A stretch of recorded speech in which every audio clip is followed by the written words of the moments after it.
Class 8-এর পরিবেশ বিজ্ঞানের দ্বিতীয় চ্যাপ্টার হচ্ছে স্পর্শ ছাড়া ক্রিয়াশীল বল।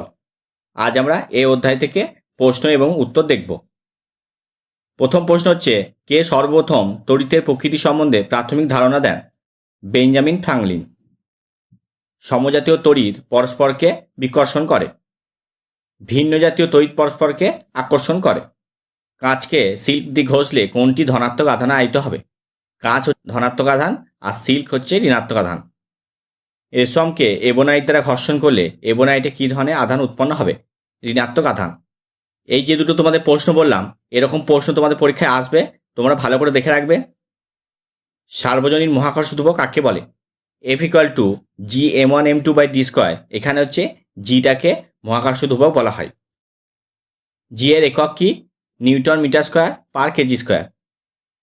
এসআই পদ্ধতিতে জি এর মান কত? 6.67 × 10⁻11 newton metre square per KG square. পৃথিবীর মুক্তিবেগ কত? 11.2 কিলোমিটার পার সেকেন্ড। এসআই পদ্ধতিতে জি এর গড় মান কত? 9.8 মিটার পার সেকেন্ড স্কোয়ার। আর সিজিএসে হয় 980 সেন্টিমিটার পার সেকেন্ড স্কোয়ার। কোনো বস্তুর ভর 3 কেজি হলে তার ওজন কত হবে? 3 কেজির সাথে তোমরা 9.8 দিয়ে গুণ করে দেবে, তাহলেই হবে। আধানের এসআই একক কি? কুলম। আধানের সিজিএস একক হচ্ছে স্ট্যাট কুলম। শূন্য মাধ্যমে কে এর মান কত? 9 × 10⁹ newton metre square per coulomb square. এরপর বড় প্রশ্ন দেখো, অভিকর্ষ বলের সংজ্ঞা দাও। দেখে নাও। এরপর হচ্ছে অভিকর্ষ ত্বরণ কাকে বলে? ইএসইউ বা স্ট্যাট কুলম বলতে কি বোঝো? 6 নাম্বার, তড়িতাবেশ কি? এতটা লিখবে। মহাকর্ষ বলের মান পরিমাপক গাণিতিক সূত্রটি লেখো। F=G m1m2/d²। তোমরা সূত্রটা লেখার নিচে অবশ্যই এফ জি এগুলো কী জিনিস সেগুলো লিখে দেবে, না হলে কিন্তু নম্বর দেবে না। জিকে সার্বজনীন মহাকর্ষ ধ্রুবক বলে কেন?